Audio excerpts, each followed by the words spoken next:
नमस्कार, मैं हूं चरण सिंह राजपूत और आप देख रहे हैं फाइट फॉर राइट। सारा इंडिया के साथ ही जितनी भी दूसरी ठगी कंपनियां हैं, उनके जो निवेशक हैं, उनकी लड़ाई लड़ रहे हैं ठगी पीड़ित जमाकर्ता परिवार के राष्ट्रीय संयोजक मदन लाल आजाद। और कल जो एक बड़ा कार्यक्रम है उनका दिल्ली राजघाट पर, उस कार्यक्रम को लेकर क्या तैयारियां हैं, क्या व्यवस्था रहेगी और क्या होने वाला है, उन सब बातों को लेकर बात करेंगे। मदन लाल जी, बहुत बहुत स्वागत है आपका फाइट फॉर राइट के लागना लपेट कार्यक्रम में। धन्यवाद साहब, आपका बहुत बहुत और आपके दर्शकों का भी। जी, तो कल का जो कार्यक्रम है उसके बारे में थोड़ा बताइए। आप लोग जो है वहाँ क्या करने वाले हैं, सरकार को कैसे चेताने वाले हैं, और कल जो है कितने लोग रहेंगे, थोड़ा बताइए उसके बारे में। राजपूत साहब, हमने मिशन भुगतान भारत यात्रा कार्यक्रम जो है पिछले साल 25 अगस्त 2022 से शुरू किया था उत्तराखंड के कोटद्वार से। और चूंकि लगभग पूरा देश सही घूम चुके हैं, अब तक हम लोग जगा चुके हैं पूरे देश को, तो कल उसका हम समापन करेंगे अपने मिशन भुगतान भारत यात्रा कार्यक्रम का। 1 साल 1 महीना 7 दिन के लगभग हो जाएंगे।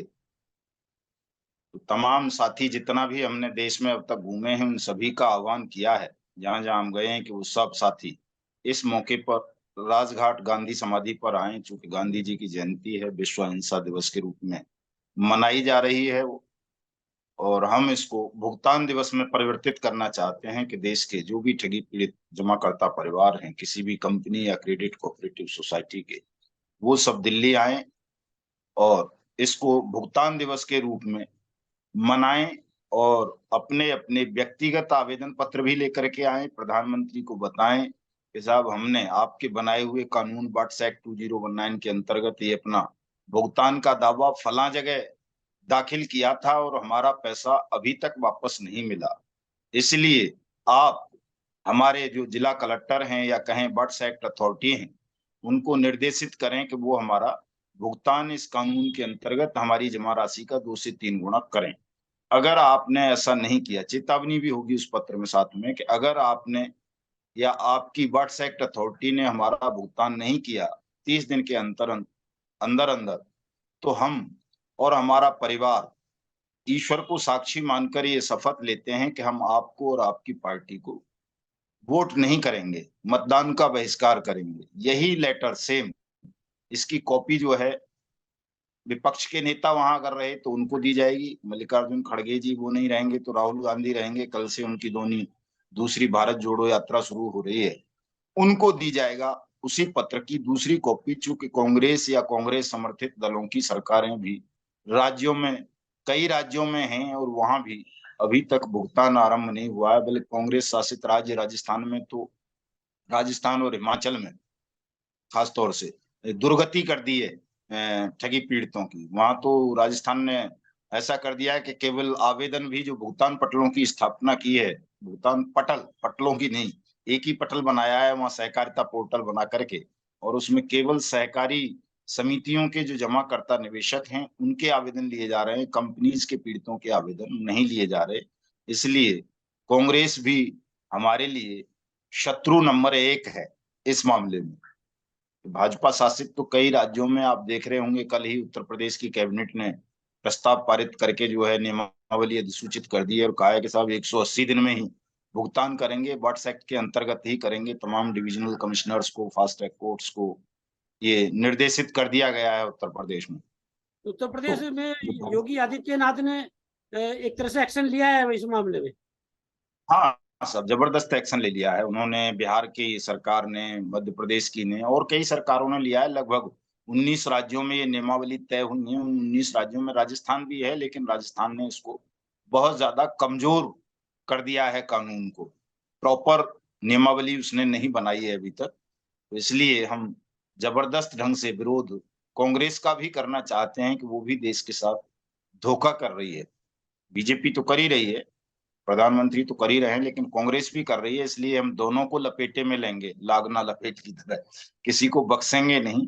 और कार्यक्रम में कोई मंच नहीं लगेगा, कल के में कोई भाषण नहीं होगा, केवल लोग वहां आएंगे, गांधी जी पर फूल चढ़ाएंगे, रघुपति राघव राजाराम का पाठ करेंगे और अपने अपने व्यक्तिगत आवेदन प्रधानमंत्री को और कांग्रेस के नेताओं को देंगे। अगर मदन सीएम लाल जी, आए को भी दिया जाएगा। जी, निश्चित रूप से आप लोगों का जी जो कार्यक्रम रहेगा वो शांतिपूर्वक रहेगा, और गांधी जी की जयंती है तो अहिंसा का दिन है। लेकिन आप लोग आंदोलनकारी हैं, सारा का प्रोटेस्ट, सारे के अलावा जो दूसरी ठगी कंपनियां प्रोटेस्ट कर रहे हैं, जंतर मंतर कई बार आंदोलन कर चुके हैं, और प्रधानमंत्री के खिलाफ कई बार जो है आप लोग एक तरह से प्रदर्शन भी कर चुके हैं, बयानबाजी लगातार चली है। तो ऐसे में जब राजघाट पे गांधी जी की समाधि पर जो है वो प्रधानमंत्री भी पुष्पांजलि अर्पित करने आते हैं, विपक्ष के नेता भी आते हैं, तो फिर वो आपको वहां जाने कैसे दिया जाएगा, ये थोड़ा बताइए हमें।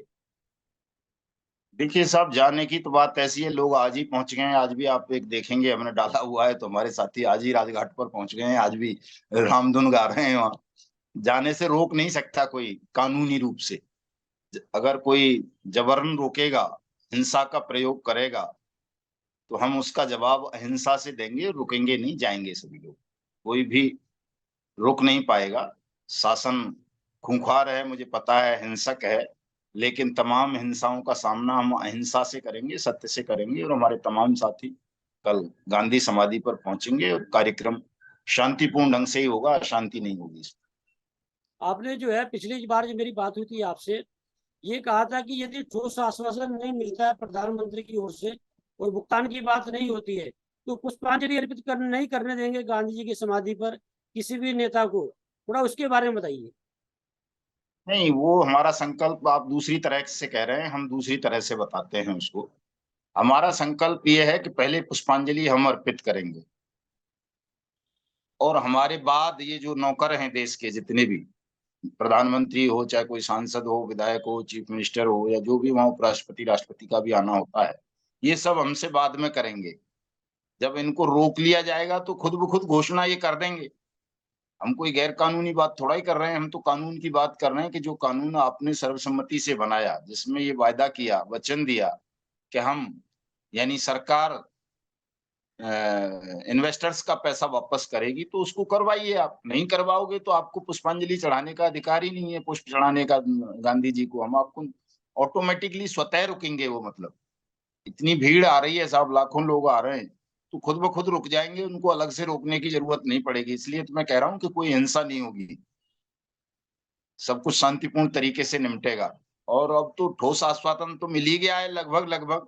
एक घोषणा बाकी रह गई है, प्रधानमंत्री कहते शक्ति के साथ तमाम जिलाधिकारियों को भाई इस पे कार्रवाई करो, क्यों मेरी कुर्सी छिनवाने के चक्कर में लगे हुए हो। तो इतना हो जाएगा कल साहब, कोई दिक्कत नहीं है। तो हालात बदल चुके हैं। कल यदि ठोस आश्वासन नहीं मिलता है या ठोस कोई कार्यवाही नहीं होती वर्ष एक्ट के मामले में, तो फिर क्या करेंगे, क्या रणनीति है आगे की? देखिए, अगर हमारे साथ कल कहीं भी मिस हैपनिंग हुई, अभद्रता की, या बलपूर्वक हमें रोकने का प्रयास किया गया, तो हम गांधी समाधि से लेकर संसद भवन तक पैदल मार्च करेंगे कल। और कल ही इस समस्या का समाधान करवाएंगे साहब, किसी भी मूल्य पर हो। हमारे समक्ष करो या मरो की स्थिति है राजपूत साहब, अब इसको हम ज्यादा डिले नहीं कर सकते मामले को। आप लोगों के मामले में कई संगठन है जो आंदोलन कर रहे हैं, और एक संगठन जो ऑल इंडिया जन आंदोलन संघर्ष न्याय मोर्चा, उसका दावा ये है कि पार्टी बनाकर जो है राजनीति करके वो भुगतान कराया जा सकता है। क्या कहना है उस बारे में? अरे साहब, संगठन थोड़ा ही है, दलालों का संगठन है, वो ठगों के दलाल हैं सारे के सारे, बेईमान लोगों का संगठन है, चंदे का धंधा करते हैं, वो काय का संगठन है। और राजनीतिक पार्टी तो उससे पहले भी बहुत सारे लोगों ने बनाई है। वो उन्होंने पीएसीएल के कार्यकर्ताओं ने पहले बना ली थी, तहरीक, क्या नाम था, तहरीक इंसाफ या इंसाफ, कुछ इस तरह का। उन्होंने पूरे देश में चुनाव लड़वाए थे। कई साल हो गए उस बात को, 2019 की घटना है वो, आज तो 5 साल होने जा रहे हैं। तो क्या उन्होंने भुगतान करवा दिया किसी का? और भी कई लोगों ने इस तरह की बनाई हैं पार्टियां। ये सब ढकोसले हैं, लोगों के ध्यान को डाइवर्ट करने का एक षड्यंत्र होता है। ये षड्यंत्रकारी लोग हैं जो इस तरह की बातें करते हैं। अगर सच्चाई से, ईमानदारी से कोई भुगतान के लिए संघर्ष करता तो इतना समय नहीं लगता। हमने देख लिया ना साहब, 1 साल, 1 महीना, 5 दिन कल होने जा रहे हैं, 6 महीने कल होंगे। तो 1 साल, 1 महीना, 6 दिन होंगे कल। और हमने पूरे देश को जगा लिया है, पूरे देश में एक संगठन खड़ा कर दिया है। आपने देखा है, इसी साल में हमने वर्ष 2023 में ही कितने बड़े बड़े कार्यक्रम किए हैं। देश के 19 से ज्यादा राज्यों में भुगतान पटलों की स्थापना करवा ली है, और 15 करोड़ से ज्यादा निवेशकों के आवेदन करवा दिए हैं। अब तमाम सरकारें उन पर प्रक्रिया शुरू कर दी हैं, भुगतान होना है।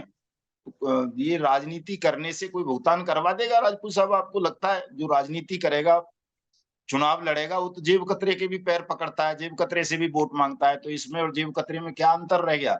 जो भी ये कह रहे हैं कि साहब हम चुनाव लड़के जो है भुगतान करा देंगे, चुनाव लड़के किसी का भुगतान नहीं हो पाएगा। चुनाव तो केजरीवाल ने कहा था साहब मैं भुगतान कर दूंगा, मैं सीएम बन गया तो। मोदी ने कह दिया था मैं 15-15 लाख दे दूंगा, दे दिया क्या उसने? चुनाव लड़के कोई नहीं दे पाता, चूंकि चुनाव लड़ते ही आदमी बेईमानों की कैटेगरी में, ठगों की कैटेगरी में सम्मिलित हो जाता है। हमारे देश में जो भी क्रांति होगी, जो भी समस्याओं का निराकरण होगा, जिन समस्याओं का भी, वो सामाजिक आंदोलन के माध्यम से होगा, राजनीति के माध्यम से नहीं हो सकता साहब। यहाँ अब कानून संसद के बाहर बनेंगे, ऐसी व्यवस्था हम करेंगे कि संसद के बाहर कानून बनाए जाएं। संसद के अंदर तो चोर और ठग बैठे हुए हैं, वो बनाते हैं, वो मिलके ऐसा कानून बनाते हैं जो उनके अपने हित में होता है। और गलती से कोई कानून अनियमित जमा योजनाएं पाबंदी जैसा बन जाए जो उनके हित में ना हो, तो उसे वो जल्दी से क्रियान्वित नहीं करते।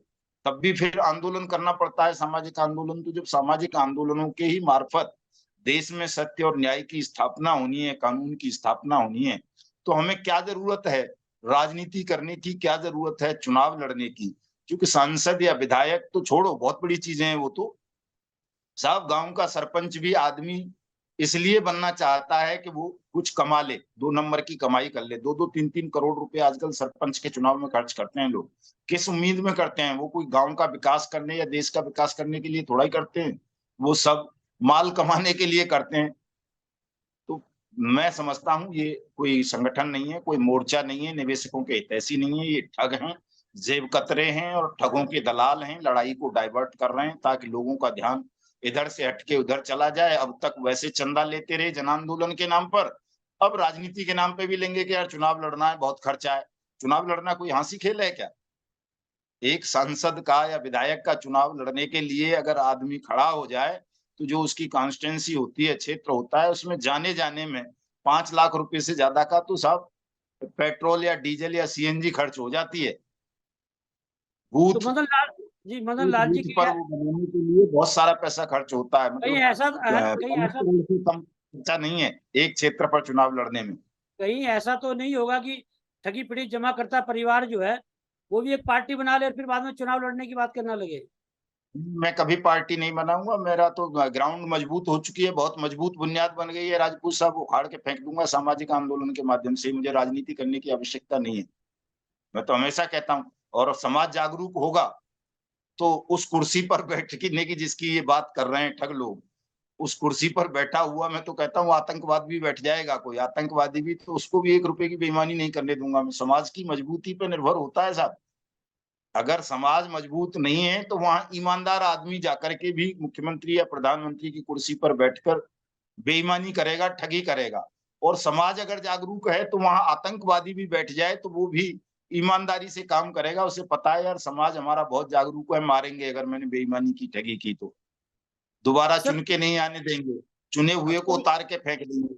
यही अक्सर ये वो है नियम है प्रकृति का, ये सब। ये आपने देखा है केजरीवाल ईमानदारी का दावा करता था, मुख्यमंत्री बनते ही तमाम बेईमानी करने लगा, सीबीआई की जांच चल रही है, दारू बेचने लगा।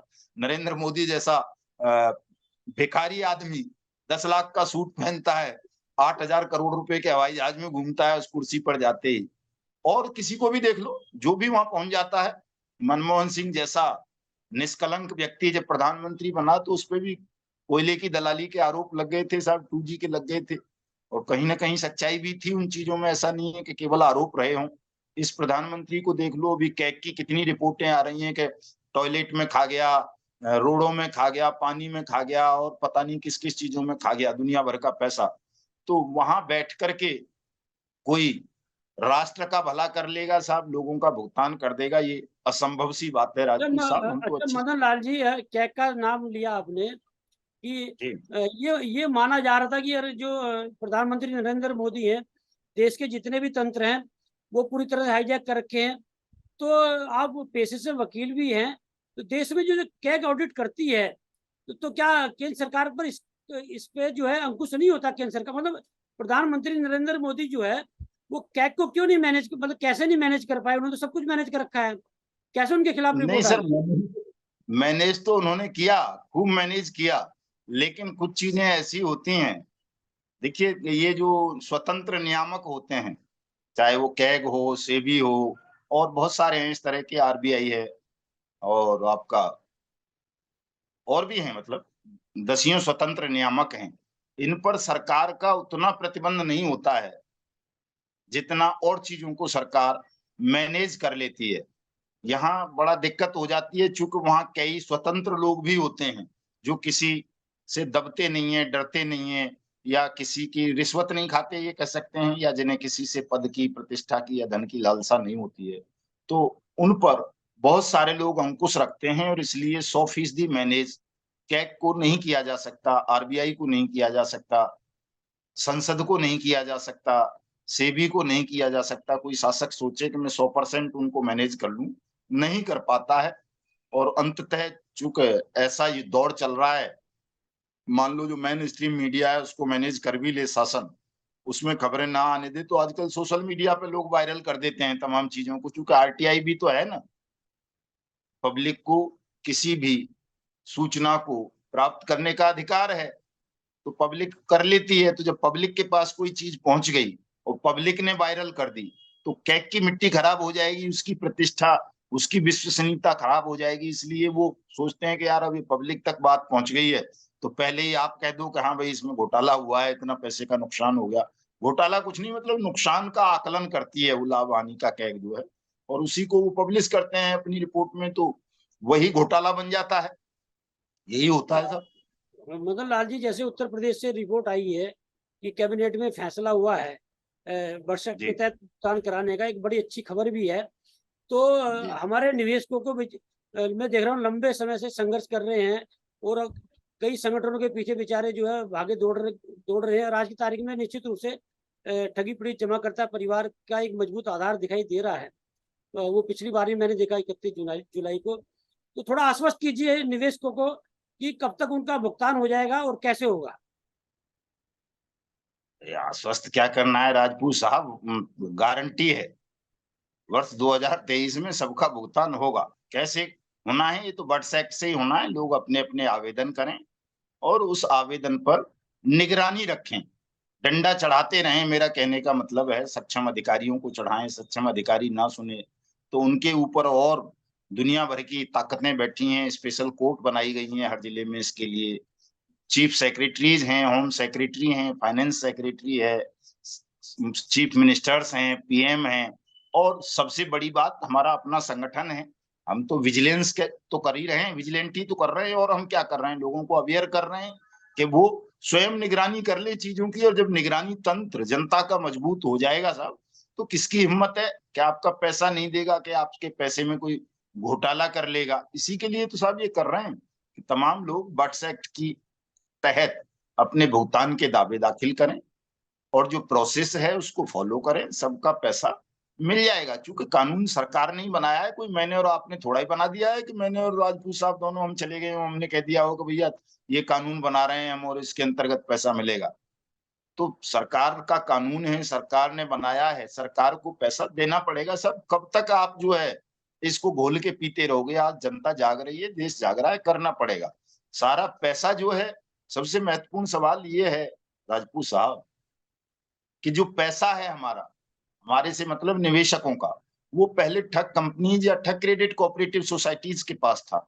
लेकिन बट्स एक्ट बनाकर या पीआईडी एक्ट बनाकर सरकार ने, या सेबी एक्ट बना के, सेंट्रल लॉ की बात कर रहा हूं मैं, या ईडी एक्ट, पीएमएलए जो एक्ट होता है, मनी लॉन्ड्रिंग एक्ट जिसको साधारण भाषा में बोल देते हैं, वो सब सेंट्रल लॉ हैं।